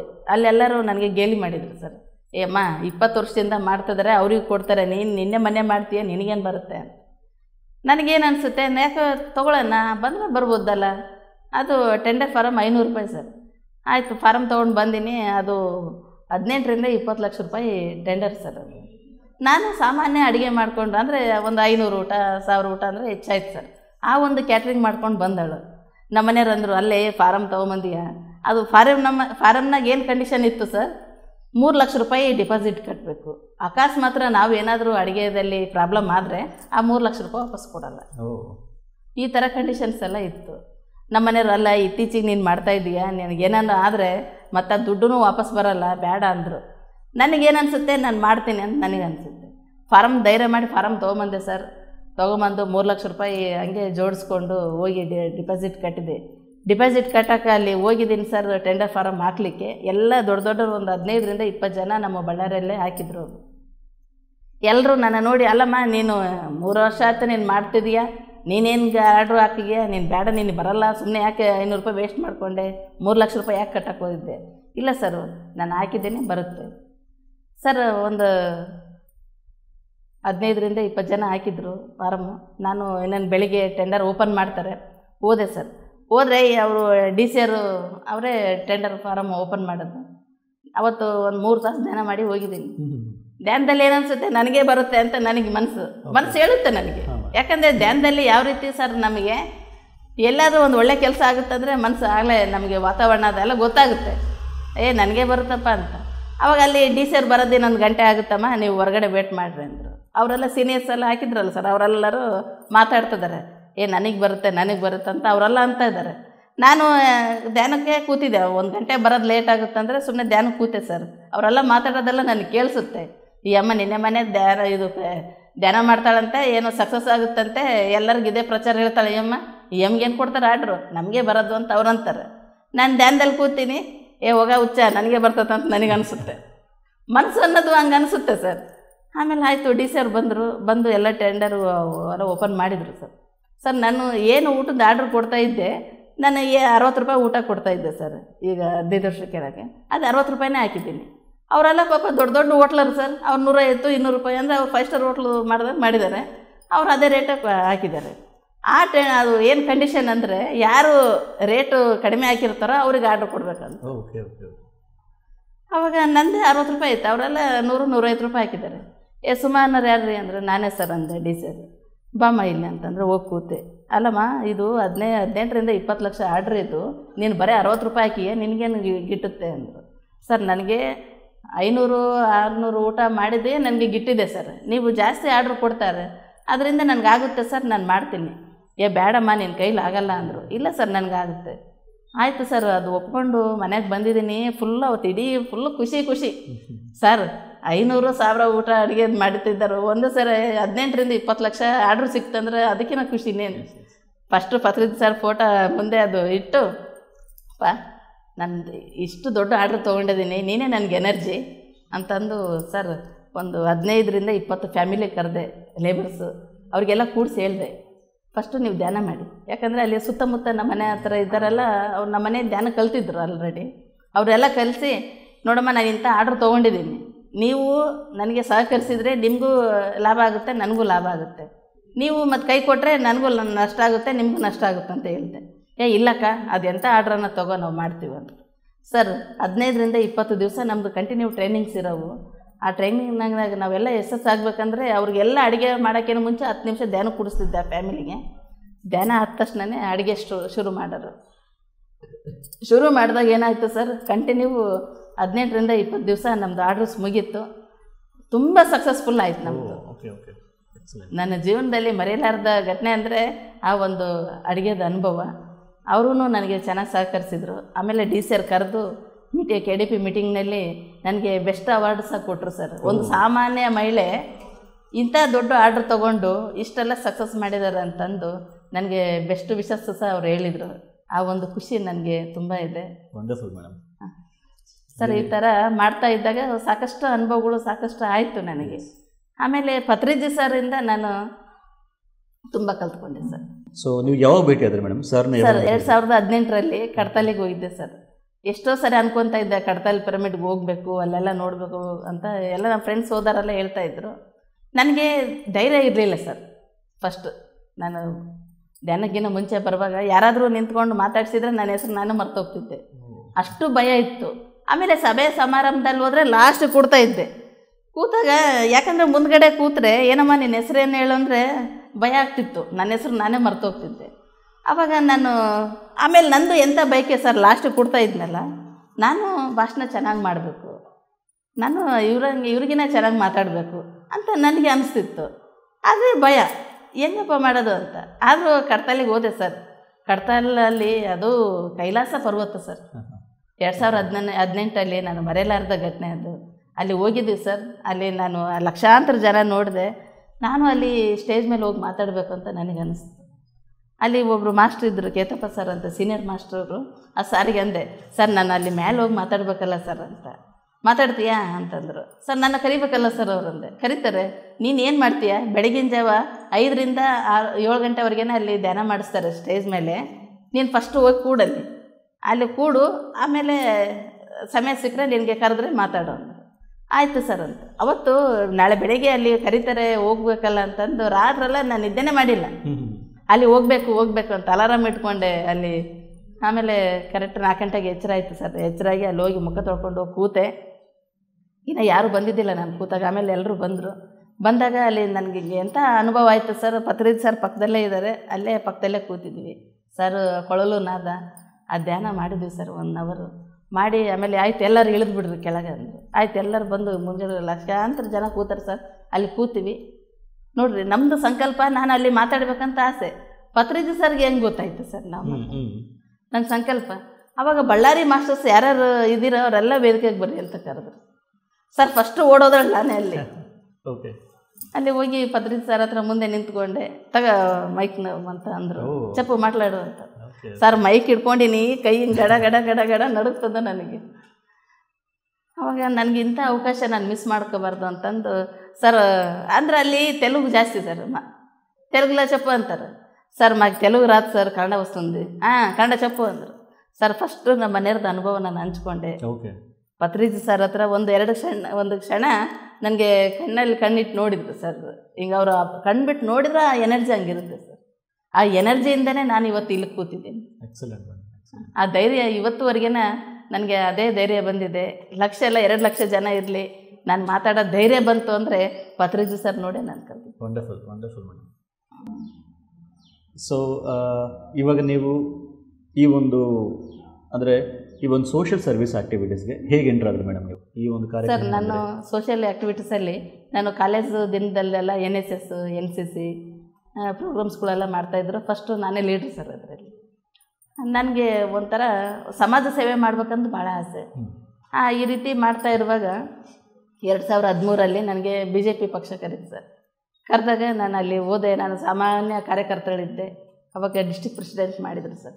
ಮಾಡಿ ನಾನು ಇನ್ನೂ ನನಗೆ ಜೀವನದಲ್ಲಿ ಸಾಕಷ್ಟು ಸೋಷಿಯಲ್ ಆ್ಯಕ್ಟಿವಿಟೀಸಲ್ಲಿ ಮಾಡ್ತಾಯಿದ್ದೆ. 2013 ಡಿಸ್ಟ್ರಿಕ್ಟ್ ಪ್ರೆಸಿಡೆಂಟ್ ಆದೆ ಸರ್. 2016 ಸ್ಟೇಟ್ EC ಮೆಂಬರ್ ಆದೆ. 2020 ನನಗೆ ನಾಮಿನೇಟೆಡ್ ಪೋಸ್ಟ್ ಕೊಟ್ಟರು ಸರ್, ಭೂ ನ್ಯಾಯ ಮಂಡಳಿ ಇದು ಅಂತ, ಲ್ಯಾಂಡ್ ಟ್ರಿಬ್ಯುನಲ್ ಮೆಂಬರ್ ಅಂತ. ಹಾಗಾಗಿ ಇವಾಗ ಪ್ರೆಸೆಂಟು ಡಿಸ್ಟ್ರಿಕ್ಟ್ ಸೆಕ್ರೆಟ್ರಿ ಇದೆ. ಹಾಗಾಗಿ ನನ್ನ ಜೀವನದಲ್ಲಿ ಎಷ್ಟು ನಾನು ಏನು ಮುಂದೆ ಬಂದಿದ್ದೀನಿ ಅಂದರೆ ಧ್ಯಾನ ಕಾರಣ ಸರ್. ಆ ಎನರ್ಜಿ ಹಂಗಿರುತ್ತೆ ಸರ್. ನಾವು ಎಲ್ಲಿಗೆ ಹೋದ್ರೂ ಆ ಎನರ್ಜಿ ನಮ್ಮ ಹತ್ರನೇ ಇರುತ್ತೆ. ನಾನು ಪಕ್ಷದಲ್ಲಿ ಸಹ ಮೀಟಿಂಗಲ್ಲಿ ಹೋದಾಗ ಅಲ್ಲಿ ಇನ್ನೂ ಒಂದು ಅರ್ಧ ಗಂಟೆ ಲೇಟ್ ಆಗುತ್ತೆ ಅಂದಾಗ ಅವ್ರನ್ನೆಲ್ಲ ಧ್ಯಾನ ಕೊಡಿಸ್ತಾಯಿದ್ದೆ. ಧ್ಯಾನ ಅನುಭವ ನಾನು ಹೇಳ್ತಾ ಇದ್ದೆ. ಪಕ್ಷದಲ್ಲೆಲ್ಲ ನನ್ನ ಧ್ಯಾನದ ಸುಮ ಅಂತಾರೆ ಸರ್. ನಾನು ಹೊರಗಡೆ ಎಲ್ಲ ಬಂದಲ್ಲಿ BJP ಸುಮ ಅಂತಾರೆ. ಹಾಗಾಗಿ ಇದಕ್ಕೆಲ್ಲ ಕಾರಣ ಯಾವುದಪ್ಪ ಅಂದರೆ ನನಗೆ ಧ್ಯಾನ ಸರ್. ಸೊ ಈ ಧ್ಯಾನ ಅನ್ನೋದು ಮೇಡಮ್, ನೀವು ಪಕ್ಷದಲ್ಲಿದ್ದಾಗ ಇವಾಗ ಡಿಸ್ಟ್ರಿಕ್ಟ್ ಸೆಕ್ರೆಟರಿ ಆಗಿದ್ದೀರಾ. ಈ ಒಂದು ಪೋಸ್ಟಲ್ಲಿ ನಿಮಗೆ ಎಷ್ಟೊಂದು ಟೆನ್ಷನ್ಸ್ ಇರ್ಬೋದು, ಏನೋ ಒಂದು ಅಂದರೆ ರೆಸ್ಪಾನ್ಸಿಬಿಲಿಟೀಸ್ ಜಾಸ್ತಿ ಇರ್ಬೋದು. ಇಂಥ ಒಂದು ಟೈಮಲ್ಲಿ ನೀವು ಹೇಗೆ ಮ್ಯಾನೇಜ್ ಮಾಡ್ತಾ ಇದ್ದೀರಾ ಮೇಡಮ್? ಅಂದರೆ ಧ್ಯಾನ ಅನ್ನೋದು ನಿಮ್ಮ ಒಂದು ವರ್ಕ್ ಲೈಫಲ್ಲಿ ಯಾವ ಥರ ಸಹಾಯ ಮಾಡ್ತಾ ಇದೆ ಸರ್? ನನಗೆ ಆ ರೀತಿ ಅನಿಸಿದಾಗ ಎಲ್ಲೇ ಆಗಿರಲಿ ಸರ್, ಒಂದು 5 ನಿಮಿಷ ಕಣ್ಣು ಮುಚ್ಕೊಂಡು ಕೂತ್ಬಿಡ್ತೀನಿ. ಆ ಎನರ್ಜಿ ಹೆಂಗಿರುತ್ತೆ ಅಂದರೆ ನಾವು ಇಂತಿಂಥದ್ದು ಕೆಲಸ ಮಾಡಬೇಕು, ಆ ಎನರ್ಜಿನೇ ನನಗೆ ಕಲಿಸ್ತಾ ಇತ್ತು. ಅಷ್ಟು ಒಂದು ಗ್ರೇಟ್ ನನಗೆ ಅನುಭವ ಆಗಿರೋದು ಸರ್. ನನಗೆ ಕಷ್ಟ ಅಂತ ಅನಿಸಿಲ್ಲ ಅದರಲ್ಲಿ. ಯಾವಾಗ ನಾನು ಧ್ಯಾನದಲ್ಲಿ ಬಂದು ನನ್ನ ಹಿಂದೆ ಇರೋ ಸುಮ್ಮನೆ ಬೇರೆ, ಧ್ಯಾನಕ್ಕೆ ಬಂದಮೇಲೆ ಸುಮ್ಮನೆ ಬೇರೆ ಅದೇ ಎಷ್ಟು ಚೇಂಜಸ್ ಆಯ್ತು ಅಂದರೆ ನನಗೆ ಆ ರೀತಿ ಕ್ರಿಟಿಕಲ್ ಪರಿಸ್ಥಿತಿ ಬಂದಾಗ ಧ್ಯಾನನೇ ನನಗೆ ಮಾರ್ಗ. ಹಂಗೆ ಮಾಡಿದಾಗ ಸರ್ 2018 ನರೇಂದ್ರ ಮೋದಿಯವರು BJPಗೆ ಇಲ್ಲಿ ಪ್ರಚಾರಕ್ಕೆ ಬಂದರು ಸರ್, ಬಳ್ಳಾರಿಗೆ. ಬಂದಾಗ ನನಗೆ ಒಂದೇ ಸಂಕಲ್ಪ, ಯಾಕಂದರೆ ಅವರು ಹಿಮಾಲಯದಲ್ಲಿ ಕೂತು ಧ್ಯಾನ ಮಾಡಿದರು ನರೇಂದ್ರ ಮೋದಿಯವರು. ನನಗೆ ಒಂದು ಸಂಕಲ್ಪ ಏನು, ನಾನು ಅವ್ರಿಗೆ ವಿಶ್ ಮಾಡಬೇಕು, ನಾನು ಹತ್ತಿರದಿಂದ ಹೋಗಿ ಮಾತಾಡಬೇಕು ಅಂತ ಭಾಳ ಆಸೆ ಇತ್ತು. ಅವಾಗ ಇಲ್ಲಿ ಎಲ್ಲ ಸಭೆ ಎಲ್ಲ ಕರೆದಿದ್ರು. ನಾವು ಕಾರ್ಯಕರ್ತರಿಗೆ ವರ್ಕ್ ಮಾಡ್ತಾಯಿದ್ವಿ. ನಾನು ಅವರು ನಮ್ಮ ಡಿಸ್ಟ್ರಿಕ್ಟ್ ಪ್ರೆಸಿಡೆಂಟ್ ಅವ್ರನ್ನೆಲ್ಲ ಕೇಳಿದೆ, ಶ್ರೀರಾಮ್ ಸರ್ ಅವ್ರಿಗೆಲ್ಲ. ಅದರಲ್ಲಿ ಹೆಂಗೆ ಸರ್, ಬರೀ MLAಗಳು MP ಗಳು ಮಿನಿಸ್ಟ್ರುಗಳು ಅಂತಾರೆ ಅವ್ರಿಗೆ ಇನ್ವೈಟ್ ಮಾಡಬೇಕು, ಅವರೇ ಹೋಗಿ ವಿಶ್ ಮಾಡಬೇಕು ಅಂತಾರೆ, ಅಲ್ಲಿ ಮುಂದೆ ಇರಬೇಕು. ನಮ್ಮಂಥ ಸಾಮಾನ್ಯ ಕಾರ್ಯಕರ್ತರು ಅಲ್ಲಿ ಬಿಡೋದಿಲ್ಲ ಸರ್. ಹೋಗಮ್ಮ, ನಿನ್ಗೆ ಹೆಂಗೆ ಕರೀತಾರೆ, ನೀನು ಸುಮ್ಮನೆ ದೂರದಿಂದ ನೋಡಂದರು. ಇಲ್ಲ ಸರ್, ನಾನು ಮಾತಾಡಲೇಬೇಕು ಅಂತಂದೆ. ನಾನು ಅವ್ರ ಹತ್ರ ಹೋಗಲೇಬೇಕು, ನಾನು ಮಾತಾಡಬೇಕಂದ್ರೆ ಇಲ್ಲಮ್ಮ ಆಗೋದಿಲ್ಲ. ಅದಕ್ಕೆ ಸರ್ ಒಂದು ವಾರಕ್ಕೇನು ಮುಂಚೆ ನಮ್ಮದು ಆಧಾರ್ ಕಾರ್ಡು ID ಪ್ರೂಫು ನಾವು DC ಅವ್ರಿಗೆ ಕೊಡಬೇಕಂತೆ. ಅಲ್ಲಿಂದ DC ಕಡೆಯಿಂದ ಪರ್ಮಿಷನ್ ಬರಬೇಕು, ಸ್ಟೇಟ್ ಆಫೀಸಿಂದ ಕಳಿಸ್ತಾರೆ. ಅಲ್ಲಿ ಹೆಸರು ಬಂದರೆ ಮಾತ್ರ ಅವ್ರಿಗೆ ಮೋದಿ ಹತ್ರ ಭೇಟಿ ನಮಗೆ, ಅಲ್ಲಿ ಅವ್ರಿಗೆ ನೀವು. ನಾನೇನು ಅಂದ್ಕೊಂಡೆ ಸರ್, ಅಲ್ಲಿ ಮಾತಾಡಲೇಬೇಕು ಅಂತಂದು ಒಂದು ಕ್ಷಣ ಅಲ್ಲಿ ಸಭೆ ನಡೀತಾ ಇದೆ, ಮೋದಿಯವ್ರು ಮಾತಾಡ್ತಾನೇ ಇದ್ದಾರೆ. ನನಗೆ ಫುಡ್ ಡಿಪಾರ್ಟ್ಮೆಂಟ್ ಕೊಟ್ಟಿದ್ರು ಸರ್. ನನಗೆ ಎಂಥ ಮಿರಾಕಲ್ ಅಂತಂದರೆ, ಅವರು ಮೋದಿ ಜೊತೆಯಿಂದ ಬಂದರು PAಗಳು, ಗನ್ಮ್ಯಾನ್ಗಳು, ಪರ್ಸ್ನಲ್ ಸೆಕ್ರೆಟ್ರಿಗಳು, ಅವರೆಲ್ಲ ಟೀ ಕಾಫಿ ಕುಡಿಲಿಕ್ಕೆ ನನಗೆ ಅಲ್ಲಿ ಸಿಬ್ಬಂದಿ ಹಾಕಿದ್ರು. ಸಿಬ್ಬಂದಿ ಅಂದರೆ ಅದು ಉಸ್ತುವಾರಿ ನೋಡ್ಕೊಳ್ಳೋಕ್ಕೆ. ಅವರೆಲ್ಲ ಮೋದಿಯವರು ಮೇಲೆ ಹೋದ್ರು ಮಾತಾಡಲಿಕ್ಕೆ. ಅವ್ರ ಸಿಬ್ಬಂದಿ ಎಲ್ಲ ನನ್ನ ಹತ್ರ ಅಲ್ಲಿ ಬಂದರು ಟೀ ಕಾಫಿ ಕುಡಿಲಿಕ್ಕೆ. ಅವ್ರ ಹತ್ರ ನಾನು ಕೇಳಿದೆ, ನನಗೆ ಹಿಂದಿ ಬರೋಲ್ಲ ಸರ್, ಓನ್ಲಿ ಕನ್ನಡ. ಆಮೇಲೆ ನಮ್ಮ ಬಗ್ಲಿಗೆ ನಮ್ಮ ಕಾರ್ಯಕರ್ತರು ಇದ್ದರು. ಆ ಹುಡುಗ ನೋಡ್ರಿ ಹೆಂಗೆ ನನಗೆ ಸಹಕರಿಸುತ್ತೆ ಧ್ಯಾನ ಅನ್ನೋದು ಅಂದರೆ, ನನ್ನ ಮನಸ್ಸು ಹೇಳುತ್ತೆ ಮೋದಿಗೆ ಭೇಟಿ ಆಗ್ತೀನಂತ, ಅಲ್ಲಿ ಬಿಡ್ತಾ ಇಲ್ಲ. ಯಾವ ರೀತಿ ನನಗೆ ಅವಕಾಶ ಸಿಕ್ತು ಸರ್. ಅವರು ಪರ್ಸ್ನಲ್ ಸೆಕ್ರೆಟ್ರಿ ಬಂದಿದ್ರಲ್ಲ, ಅವ್ರಿಗೆ ನಮ್ಮ ಕಾರ್ಯಕರ್ತರಿಗೆ ಹೇಳಿದೆ, ಸರ್ ಮೇಡಮ್ ಭಾಳ ಖುಷಿ ಪಡ್ತಿದ್ದಾರೆ, ಸರ್ಗೆ ಇನ್ವೈಟ್ ಮಾಡಬೇಕಂತ, ಒಂದು ಅವಕಾಶ ಮಾಡಿಕೊಡ್ರಿ ಅಂತ ಕೇಳಿದರು. ಲೀಸ್ಟ್ನಲ್ಲಿ ಹೆಸರೈತಾ ಅಂತ ಕೇಳಿದರು. ಇಲ್ಲ ಸರ್, ಲೀಸ್ಟ್ನಲ್ಲಿ ಇಲ್ಲ ಅಂದರು. ಹಂಗಾದ್ರೆ ಆಗೋದಿಲ್ಲ ಅಂದರು. ಸರ್ ಏನಾದರೂ ರಿಕ್ವೆಸ್ಟ್ ಮಾಡ್ತೀನಿ ಸರ್, 1-2 ನಿಮಿಷ ನನಗೆ ಅವಕಾಶ ಕೊಡಿ. ಅವಾಗ ಏನಂದ್ರೆ, ಅವರು ಭಾಷಣ ಮುಗಿಸ್ಕೊಂಡು ಬರುವಾಗ ಕಾರ್ ಹತ್ತುತ್ತಾರೆ, ಅವಾಗ ಅಲ್ಲಿ ನಿಂತಿರು ಅಂತ ಅವಕಾಶ ಇದ್ದರೆ ನಾನು ನಿಮಗೆ ಕರಿತೀನಿ, ನೀವು ಬನ್ನಿ ಅಂದರು. ಆಯಿತು, ಭಾಷಣ ಮಾಡೋಕ್ಕೆ ಹೋದರು ಅವರು. ಸರ್ ಒಂದೇ ಅಂದ್ಕೊಂಡಿದ್ದೀನಿ ಸರ್, ಕಣ್ಣು ಮುಚ್ಕೊಂಡು, ಸುಭಾಷ್ ಪತ್ರಿ ಸರ್, ನನ್ನ ಜೀವನದಲ್ಲಿ ಏನೂ ಕೇಳಿಲ್ಲ, ನನಗೆ ಮೋದಿ ಭೇಟಿ ಆಗಬೇಕು, ನನಗೆ ಅವಕಾಶ ಮಾಡಿಕೊಡಿ ಸರ್ ಅಂತ ಪತ್ರಿ ಸರ್ನ ಕೇಳ್ಕೊಂಡೆ ಧ್ಯಾನದಲ್ಲೇ ಕೂತಾಗ. ನೋಡಿರಿ ಸರ್ ಎಂಥ ಮಿರಾಕಲ್ ಅಂತಂದರೆ, ಒಂದು 10 ನಿಮಿಷ ಅಂದ್ಕೊಂಡಿದ್ದೀನಿ, ಭಾಷಣ ಮುಗೀತು ಅವ್ರದ್ದು. ಭಾಷಣ ಮುಗಿದು ಇನ್ನೇನು ಕೆಳಗೆ ಇಳಿಯುವ ಟೈಮ್ನಲ್ಲಿ ಅವರು ಸೆಕ್ರೆಟ್ರಿ ನನಗೆ ಹೇಳಿದ್ರಲ್ಲ ಸರ್, ಇನ್ನೇನು ಮೋದಿ ಇಳಿತಿದ್ದಾರೆ ಸ್ಟೆಪ್ನಿಂದ, ನನಗೆ ಮೇಡಮ್ ಹಾವ್ ಅಂತ ಕರೆದ್ರು ಸರ್. ಮೋದಿಯವರು ಅಲ್ಲ ಸರ್, ಪರ್ಸನಲ್ ಸೆಕ್ರೆಟ್ರಿ ಕರೆದಾಗ ನಾನು ಅಲ್ಲಿ ಏನು ಹಿಂದೆ ಮುಂದೆ ನೋಡಲಿಲ್ಲ ಸರ್, ಓಡೋಗ್ಬಿಟ್ಟೆ. ಅಲ್ಲಿ 4 ಕಮಲ ಇಟ್ಕೊಂಡಿದ್ದೆ ಕೈಯಾಗೆ, ಹೋಗಿ ಅಲ್ಲಿ ಮುಂದೆ ಹೋಗಿ ನಿಂತ್ಕೊಂಡಿದ್ದೀನಿ ಸರ್. ಎಂಥ ಅವಕಾಶ ಸರ್. ಕೊಟ್ಟು ವಿಶ್ ಮಾಡಿದೆ. ಅಲ್ಲಿ ಫೋಟೋ ತೆಗಿಯೋರು ಒಬ್ಬರು ಇಲ್ಲ ಸರ್, ಬ್ಯಾಕ್ ಸೈಡಿಂದ ಹತ್ತಿತ್ತಿದ್ರು. ಅವಾಗ ನಮ್ಮ ಡಿಸ್ಟ್ರಿಕ್ಟ್ ಮಿನಿಸ್ಟರ್ ಶ್ರೀರಾಮ್ ಸರ್ ಇದ್ದರು. ಸರ್ ಒಂದು ಫೋಟೋ ತೆಗೀರಿ ಸರ್ ಅಂದರು. ಅವಾಗ ಕಮಲ ಕೊಡುವಾಗ ಮೋದಿ ಹತ್ರ ಒಂದು ಗ್ರೇಟ್ ನನಗೆ ಅವಕಾಶ ಸಿಕ್ಕಿತ್ತಂದರೆ ಆ ಧ್ಯಾನದಲ್ಲಿ ಸಿಕ್ಕಿದೆ ಸರ್. Excellent madam. ಓಕೆ, ಆ ಖುಷಿ ಸರ್, ಅವರು ಒಂದು ದೈವ ಸ್ವರೂಪಿ ಸರ್ ಮೋದಿ ಸರ್. ಮಾತಾಡಿದ್ರೆ ಅವ್ರು ಏನಾದರೂ ಮಾತಾಡಿದ್ರು ಸರ್. ಏನು ಮಾತಾಡಿದ್ರೆ ಮೇಡಮ್? ಅವರು ಮಾತಾಡುವಾಗ ನಾನು 4 ಕಮಲ ಇಟ್ಕೊಂಡಿದ್ದೆ. 4 ಕಮಲ ತೊಗೊಂಬಂದಿಯಲ್ಲ ಅಂದರು. ಹೌದು ಸರ್, 4 ಕಮಲ ತೊಗೊಂಬಂದಿದ್ದೀನಿ. ಅಚ್ಚ ಅಂದರು. ಆಯಿತು ಸರ್, ಅದೊಂದು ಮಾತಾಡಿದರು. ಮನೆಗೆ ಬಂದೆ, ಕೂಗಾಡ್ತಿದ್ದೀನಿ. ಆ ಒಂದು ಖುಷಿ ನಮ್ಮ ಮನೆಯವ್ರಿಗೆ ಹೇಳಿದೆ, ಅತ್ತೆಗೆ ಹೇಳಿದೆ, ಮಕ್ಕಳಿಗೆ ಹೇಳಿದೆ. ಒಂದು 3 ದಿವಸ ಆ ಖುಷಿಯಲ್ಲಿದ್ದೆ ಸರ್.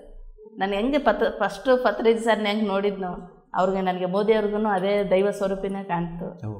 ಅಷ್ಟು ಖುಷಿ ಅನ್ನಿಸ್ತು. ಆಮೇಲೆ 2023 ನನಗೆ ಅವಕಾಶ ಕೊಟ್ಟರು ಮೋದಿ ಅವ್ರಿಗೆ ಭೇಟಿಯಾಗಿ. ಅವಾಗ ಆ ರೀತಿ ಕಷ್ಟಪಟ್ಟೆ ಸರ್, ಅಂದರೆ ನನಗೆ ಅವಕಾಶ ಸಿಗಲಿ ಅಂತ. ಇದು ನನಗೆ ಕೇಳದೆ ಬಯಸದೇ ಬಂದ ಭಾಗ್ಯ ಅನ್ನಂಗೆ. ಮತ್ತು 2023 ಇಲ್ಲೇ ಬಳ್ಳಾರಿಯಲ್ಲಿ MLA ಎಲೆಕ್ಷನಿಗೆ ಬಂದಿದ್ದರು. ಅವಾಗ ಅವಕಾಶ ಕೊಟ್ಟರು. ಅಂದರೆ ಆ ಒಂದು ಮಹಾತ್ಮನ ಕಂಡಿವಲ್ಲ ಆ ಧ್ಯಾನದಲ್ಲಿ ಅಂತಂದು. ಯಾಕಂದರೆ ಅವರೂ ತುಂಬ ಧ್ಯಾನ ಮಾಡ್ತಾರೆ ಸರ್ ಮೋದಿ ಅವರು. ನೋಡಿರಿ ಸರ್, ಆ ವಯಸ್ಸಲ್ಲಿ, ಇಳಿ ವಯಸ್ಸಿನಲ್ಲಿ 75 ಗಂಟೆ 78 ಗಂಟೆ ಮನೆ ಧ್ಯಾನ ಮಾಡಿದರು. ಯಾರು ಸಲುವಾಗಿ ಸರ್? ಕರೆಕ್ಟ್, ದೇಶ ಸಲುವಾಗಿ.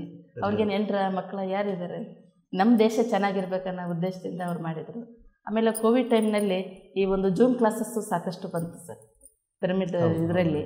ಯಾಕಂದರೆ ಅವಾಗ ಒಬ್ರಿಗೊಬ್ರು ನಾವು ಮುಖ ನೋಡೋಂಗಿರಲಿಲ್ಲ, ಸಭೆ ಸೇರೋಂಗಿಲ್ಲ, ಕ್ಲಾಸ್ ಮಾಡೋಂಗಿಲ್ಲ. ಅಂಥ ಟೈಮ್ನಲ್ಲಿ PMC ಚಾನೆಲ್ ಕನ್ನಡ ನನಗೆ ಫಸ್ಟ್ ಟೈಮಲ್ಲಿ ಬಳ್ಳಾರಿಯಾಗ ಅದು ಒಂದು ಗ್ರೇಟ್ ಅನುಭವ ಆಯಿತು. ಅವಾಗ ತಾವೇ ಬಂದಿದ್ರಿ ಆ ಕ್ಲಾಸ್ ನನಗೆ ಇದು ಕೇಳಲಿಕ್ಕೆ, ಸ್ಪೀಚ್ದು. ಬಳ್ಳಾರಿಯಲ್ಲಿ ನಾವು PMC ಚಾನೆಲ್ ಕಡೆಯಿಂದ ಬಂದಾಗ ಫಸ್ಟ್ ಎಕ್ಸ್ಪೀರಿಯನ್ಸ್ ರೆಕಾರ್ಡ್ ಮಾಡಿದ್ದೆ ನಿಮ್ಮದು ಮೇಡಮ್? ಹೌದು ಸರ್, ಅದು ನನಗೆ ತುಂಬ ಖುಷಿ ಅಂದ್ಕೊಂಡೆ.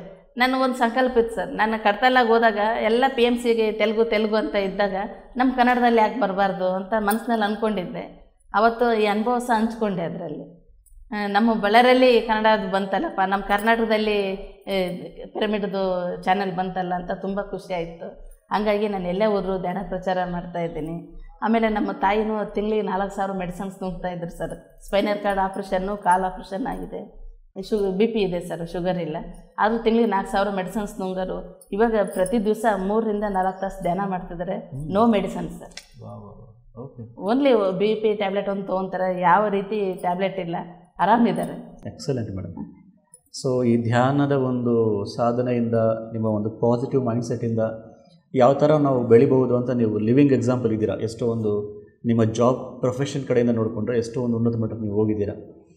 ಬಟ್ ಆಧ್ಯಾತ್ಮಿಕತೆ ಕಡೆಯಿಂದ ನೋಡಿದಾಗ ಮೇಡಮ್, ಧ್ಯಾನ ಮಾಡಿದಾಗ ಇಂಟರ್ನಲ್ ಚೇಂಜಸ್ ಭಾಳ ಅನಿಸುತ್ತೆ ನಮಗೆ. ಥಿಂಕಿಂಗ್ ಲೆವೆಲ್ ಆಗಿರ್ಬೋದು, ಇನ್ನೊಬ್ಬರನ್ನ ಅರ್ಥ ಮಾಡ್ಕೊಳ್ಳುವ ರೀತಿ ಅಂತ ಆಗಿರ್ಬೋದು, ಅಥವಾ ಜೀವನನ ಅರ್ಥ ಮಾಡ್ಕೊಳ್ಳೋ ರೀತಿ ಆಗಿರ್ಬೋದು, ಭಾಳ ಚೇಂಜಸ್ ಆಗ್ತಾ ಇರುತ್ತೆ.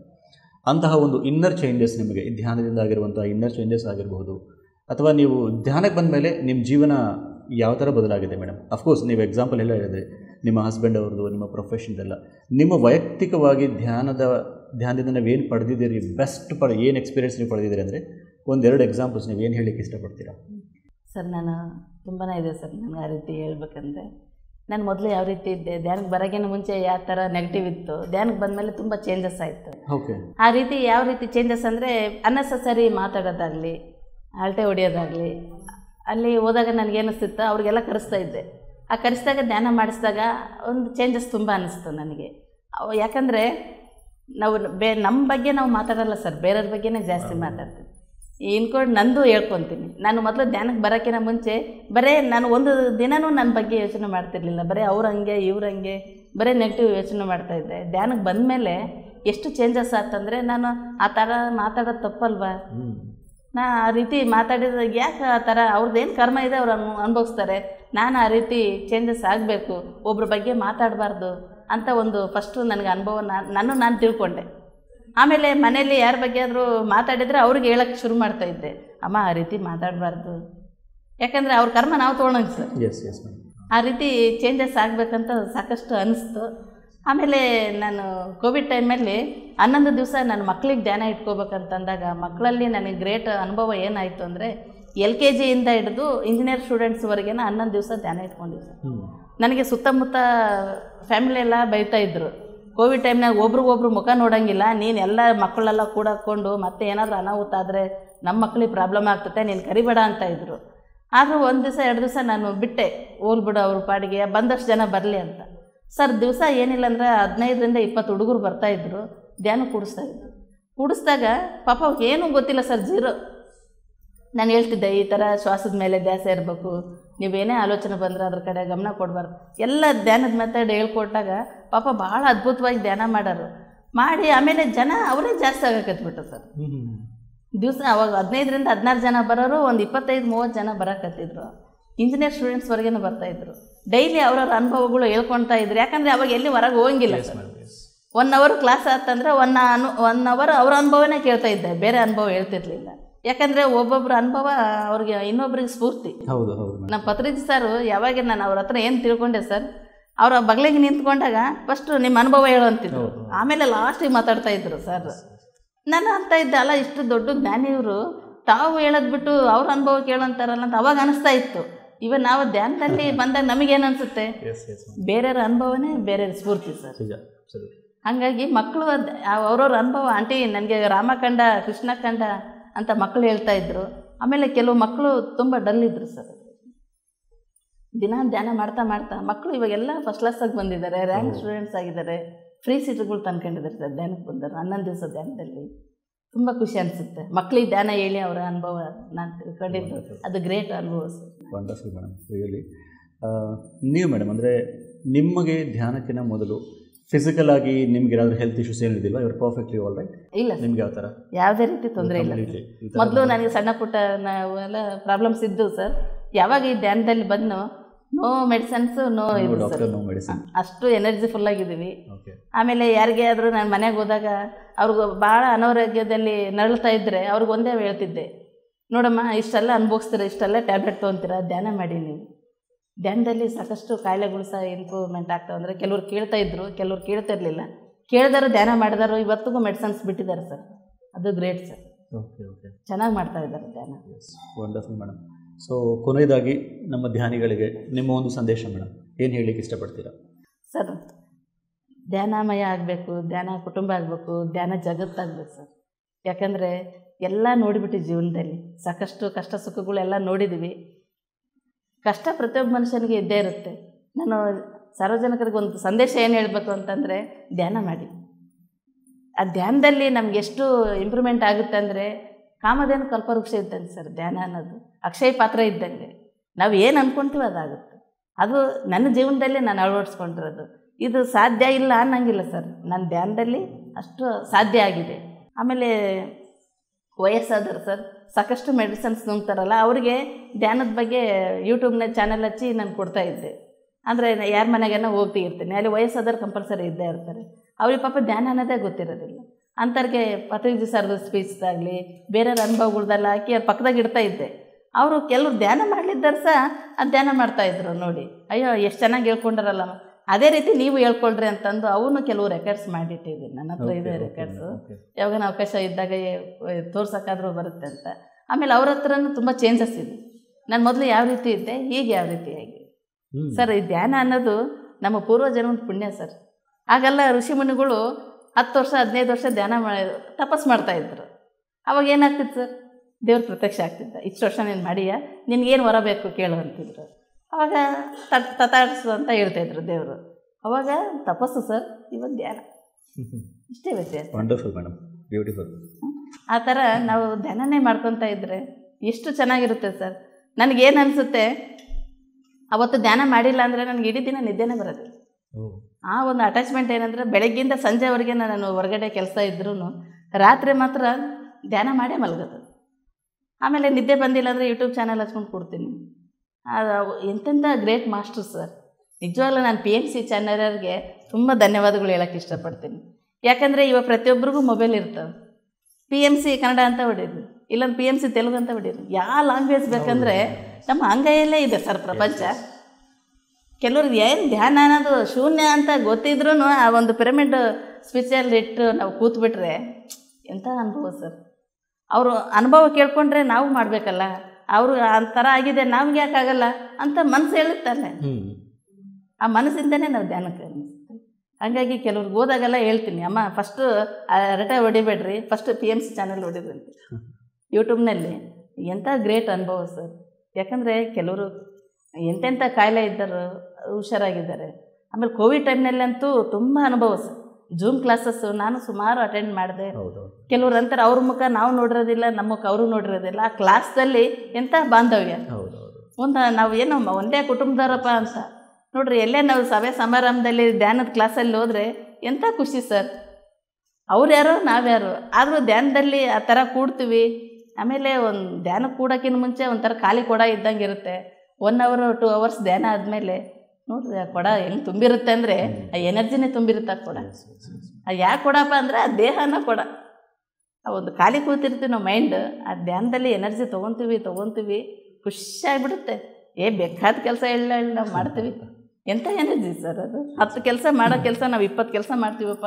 ಆ ಎನರ್ಜಿ ಅನ್ನೋದು ಹಂಗಿರುತ್ತೆ. ನನ್ನ ಜೀವನದಲ್ಲಿ ಆ ಎನರ್ಜಿ ಆಗಿದೆ ಅಂದರೆ ಒಂದು ಕಲ್ಲು ಬಂಡೆ ಥರ ಇತ್ತು ಸರ್ ನನ್ನ ಜೀವನ. ಎಲ್ಲ ಶೂನ್ಯ ಆಕಾರ ಇತ್ತು. ಆ ಶೂನ್ಯಗೆ ಒಂದು ಮೂರ್ತಿ ಮಾಡಿ ಕೆತ್ತಿದೆ ಅಂದರೆ ಅದು ನನಗೆ ಧ್ಯಾನ ಕೆತ್ತಿದೆ. Wonderful madam. ಆ ಧ್ಯಾನದಲ್ಲಿ ಆ ಮೂರ್ತಿಯಾಗಿ ಸುಂದರವಾಗಿ ಕೂತಿದ್ದೀವಿ.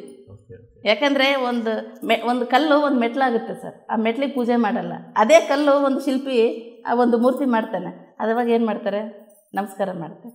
ಆ ನಮಸ್ಕಾರ ಯಾವುದಪ್ಪ ಅಂದರೆ ಆ ಧ್ಯಾನ ಸರ್. ಆ ಧ್ಯಾನಕ್ಕೆ ಆಕಾರ ಕೊಟ್ಟಿದ್ದೆ ಈ ಜೀವ. ಆ ಜೀವ ಯಾವ ರೀತಿ ಅಂದರೆ ಆ ಧ್ಯಾನದಲ್ಲಿ ಜೀವ ಬದುಕಿದೆ. ನಾನು ಕೊನೆ ಉಸಿರಿರೋವ್ರಿಗೆ ಧ್ಯಾನ ಪ್ರಚಾರ ಮಾಡ್ತೀನಿ, ಧ್ಯಾನ ಹೇಳ್ತೀನಿ ಸರ್. ಆ ಧ್ಯಾನದಲ್ಲಿ ಹೇಳಿದಷ್ಟು ಖುಷಿ ನನಗೆ ಬೇರೆ ಯಾವ ಕಡೆನೂ ಇಲ್ಲ ಸರ್. Wonderful madam. ಇವತ್ತು ನಾನು 10 ಜನಕ್ಕೆ ಧ್ಯಾನ ಹೇಳ್ಕೊಟ್ಟಿನಪ್ಪ, ನನಗೆ ಖುಷಿ ಆಗ್ತಿದೆ. ಸಾಕು, 10 ಕುಟುಂಬ ಬದುಕಿದಂಗೆ. ಯಾಕಂದರೆ ಪ್ರತಿಯೊಂದು ಕುಟುಂಬದಲ್ಲೂ ಒಂದಲ್ಲ ಒಂದು ಸಮಸ್ಯೆ ಇದ್ದೇ ಇರ್ತವೆ. ಆ ಸಮಸ್ಯೆ ನಿವಾರಣೆ ಆಗುತ್ತಂದರೆ ಧ್ಯಾನ ಬಿಟ್ಟು ಯಾವುದರಲ್ಲಿ ನಿವಾರಣೆ ಆಗಲ್ಲ ಸರ್. ಹಾಗಾಗಿ ಅದೇ ನಾನು ಹೇಳೋಕ್ಕೆ ಇಷ್ಟಪಡ್ತೇನೆ. Thank you madam. ಅದು ಕೊನೆಯದಾಗಿ ಒಂದು ಮೆಸೇಜ್ ಅಂದರೆ ಒಂದು ಕ್ವಶನ್, ಪತ್ರಿ ಸರ್ ಬಗ್ಗೆ ಏನು ಹೇಳಲಿಕ್ಕೆ ಇಷ್ಟಪಡ್ತಾರೆ ಮೇಡಮ್? ಸರ್, ಪತ್ರಿಜಿ ಸರ್ ಅವ್ರದ್ದು ಬಗ್ಗೆ ಹೇಳೋಕ್ಕೆ ನಮಗೆ 2 ಮಾತುಗಳು ಬರೋದಿಲ್ಲ ಸರ್. ಯಾಕಂದರೆ ವಿಶ್ವಕ್ಕೆ ಧ್ಯಾನ ಹಂಚಿದಾರ ಮಹಾತ್ಮ. ಯಾಕಂದರೆ ನಾವೆಲ್ಲ ಇಷ್ಟೆಲ್ಲ ಅಜ್ಞಾನದಲ್ಲಿ ದೇವ್ರ ಪೂಜೆ ಮಾಡ್ತಾಯಿದ್ವಿ, ಮರಗಳು ಸುತ್ತಾ ಇದ್ವಿ. ಯಾವ ಪ್ರತಿಫಲ ಕೊಡಲಿದ್ದಾರೋ ಆ ಪುಣ್ಯಾತ್ಮ ಇಷ್ಟು ವಿಶ್ವಕ್ಕೆ ಧ್ಯಾನ ಹಂಚಿದಾರಲ್ಲ, ಅವ್ರ ಬಗ್ಗೆ ಮಾತಾಡೋಕ್ಕೆ ನಿಜವಾಗ್ಲೂ ನನಗೆ ತುಂಬ ಹೆಮ್ಮೆ ಅನಿಸುತ್ತೆ.